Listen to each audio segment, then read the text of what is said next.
ఒకచోట వరదలు, మరో చోట భారీ వర్షాలు, ఇంకొక చోట విపరీతమైన ఎండలు. ఇది ప్రపంచాన్ని వణికిస్తున్న ప్రకృతి వైపరీత్యాలు. వీటన్నిటికీ మూల కారణం వాతావరణ మార్పులు. మన ఉమ్మడి గృహం భూగ్రహం అనే కార్యక్రమానికి స్వాగతం. విజయవాడలో ఇటీవల వచ్చిన భారీ వరదలకు సింగ్ నగర్, ప్రకాష్ నగర్, రామకృష్ణాపురం, వన్ టౌన్, ఇబ్రహీంపట్నం, నున్నా ప్రాంతాలు తీవ్రంగా ప్రభావితమయ్యాయి. వరద ఉధృతికి విజయవాడ నగరం సగానికి పైగా నీటిలో మునిగిపోయింది. వరద నీటి కారణంగా ఇళ్లలోని ఆహార పదార్థాలు పెద్ద ఎత్తున తడిసిపోయి నిరుపయోగంగా మారాయి. రోజుల తరబడి వేలాది మంది ప్రజలు జల దిగ్బంధంలో ఉన్నారు. వేలాది మంది తాత్కాలిక పునరావాస కేంద్రాల్లో తలదాచుకున్నారు. చాలా ఇళ్లలోకి మొదటి అంతస్తు స్థాయికి నీరు చేరింది. దీంతో 2 లేదా ఆపై అంతస్తులోనే దాదాపు 2.5 లక్షల మంది నివాసం ఉన్నారని ప్రభుత్వ లెక్కలు చెబుతున్నాయి. 2050 నాటికి ముంబై, చెన్నై మరియు కోల్కతా నగరాలు సముద్రంలో మునిగిపోతాయని క్లైమేట్ సెంట్రల్ నివేదిక చెబుతుంది.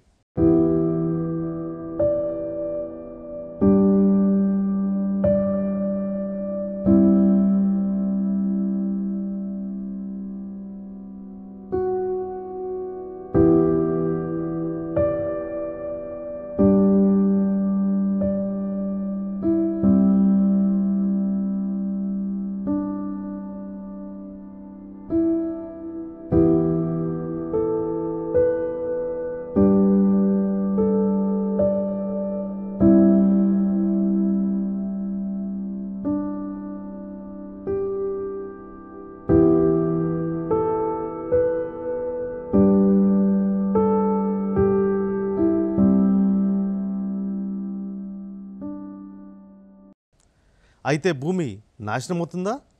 లేదు. భూగ్రహం ఎన్నటికీ నాశనం అవ్వదు, మునిగిపోదు లేదా కాలిపోదు. భూమి స్థలంలో ఇంకొక నివాస స్థావరం రాదు. భూమి ఎప్పటికీ నివాస స్థలంగా ఉండేలా దేవుడు దాన్ని సృష్టించాడని బైబిల్ చెప్తుంది.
కీర్తనలు 104వ అధ్యాయం 5వ వచనంలో చూసినట్లయితే భూమి ఎన్నటికీ కదలకుండినట్లు ఆయన దానిని పునాదుల మీద నిర్మించను అని ఉంది. ఎన్ని యుద్ధాలు జరగని, వరదలు రాని, భూకంపాలు రాని, కానీ భూమి ఎన్నటికీ కదలదు అని దేవుడు మాట ఇచ్చాడు. కీర్తనలు 37వ అధ్యాయం 29వ వచనంలో చూసినట్లయితే నీతిమంతులు దేశంను స్వాధీనం చేసుకొని దానియందు శాశ్వతంగా వసింతురు అని రాయబడి ఉంది. మనుషులు ఈ భూమి మీద ఎప్పటికీ ఉంటారని దేవుడు మాట ఇచ్చారు. నోవాహు కాలంలో చూసినట్లయితే జలప్రళయం వచ్చినప్పుడు దేవుడు నోవాహును మరియు అతని కుటుంబాన్ని జలప్రళయం నుండి రక్షించారు. ఎందుకంటే నోవాహు నీతిమంతుడు. నోవాహు చెడ్డతరంలో జీవించినప్పటికీ దేవునికి విధేయుడిగా ఉన్నాడు. ఆ జలప్రళయంలో దేవునికి విరుద్ధంగా పాపం చేస్తున్న ప్రజలు నాశనమయ్యారు, కానీ నీతిమంతుడైన నోవాహు మరియు భూమి కూడా నాశనం కాలేదు. నోవాహు మరియు అతని కుటుంబం ఆ భయంకర జల ప్రళయం నుండి తప్పించుకున్న తర్వాత ఈ భూమి మీదే జీవించారు. మాట ఇచ్చిన దేవుడు నమ్మదగినవాడు.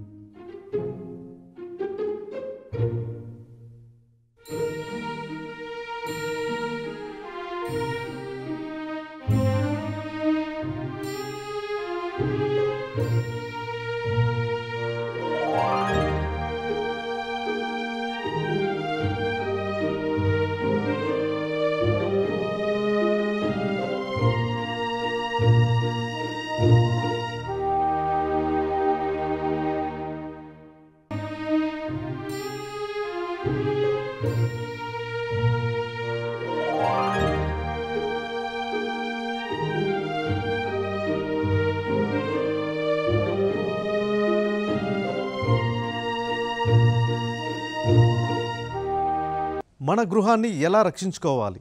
మేము చిన్నపిల్లలుగా ఉన్నప్పుడు చదువుకునేటప్పుడు మాకు స్కూళ్ళల్లో కూడా మరి పింగాణి సాసర్లలో తెల్ల ప్లేట్లలో అన్నం తినేవాళ్ళం. మేము అప్పట్లో జొన్న అన్నం తినేవాళ్ళం అండి మేము హాస్టళ్ళలో కూడా. ఇప్పుడు ఈ వడ్లతోటి బియ్యము ఈ మందులు వేసి అన్నీ వేసి పంటలు మందులతోటి పండించి ఆ బియ్యం తిని చాలామంది మరి ఎన్నో రోగాలకు గురి అవుతున్నారు. ఈ పాల వలన, నీళ్ల వలన, ఇంకా ఈ ప్లాస్టిక్ పేపర్ల వలన, ప్లాస్టిక్ దాని నుంచి చాలా బాధపడుతున్నారు. కానీ వీటన్నిటి ప్లాస్టిక్ వలనే మనకి ఎన్నో రోగాలు వస్తున్నాయండి, ఎన్నో జబ్బులు వస్తున్నాయి.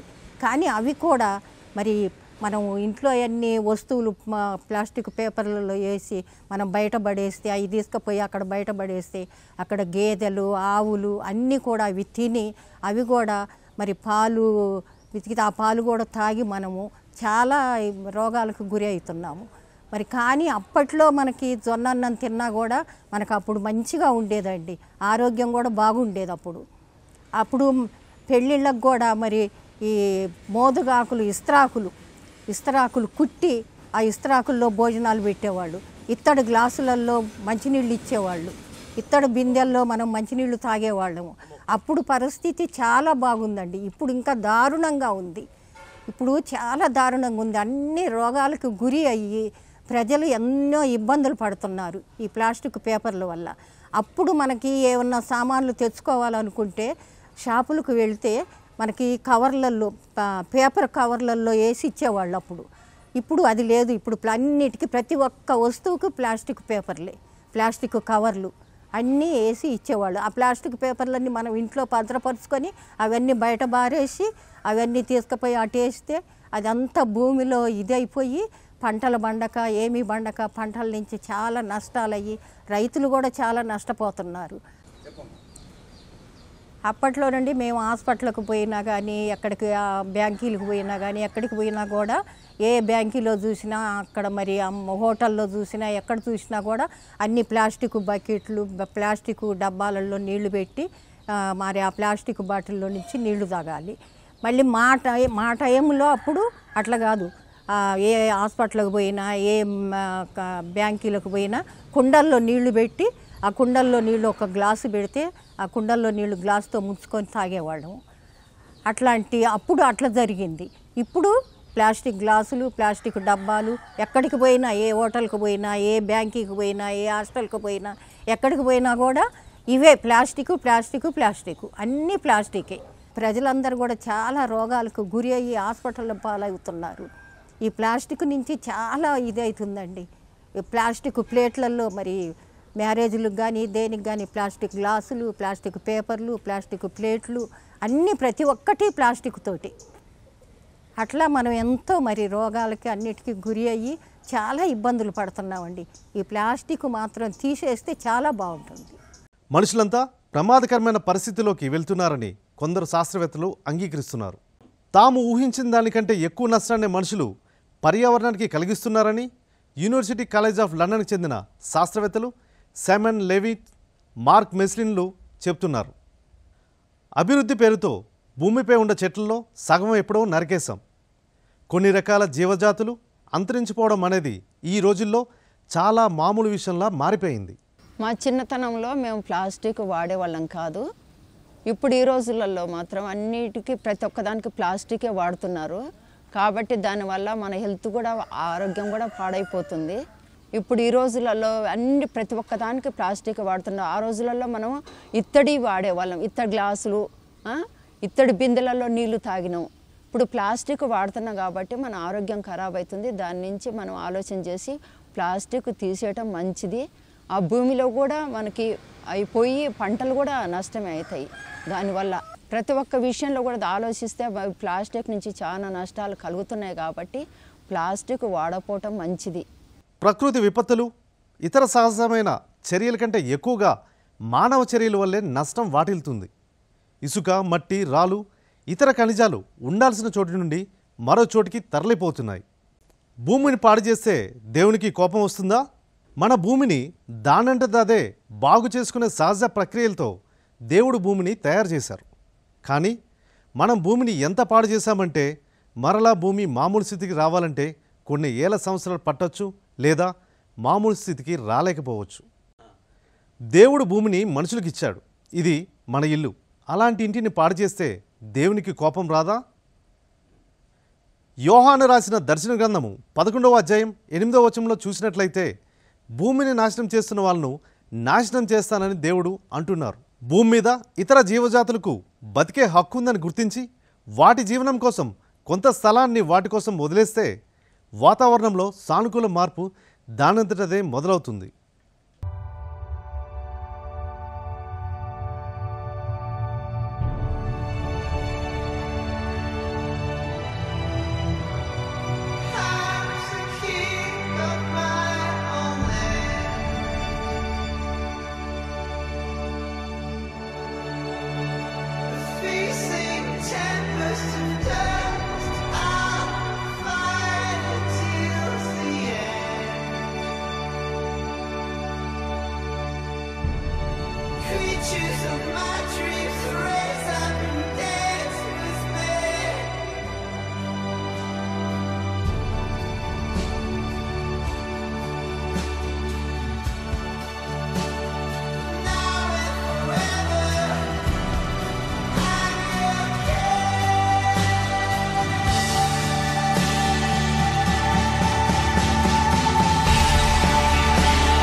మన గృహాన్ని మనమే కాపాడుకుందాం.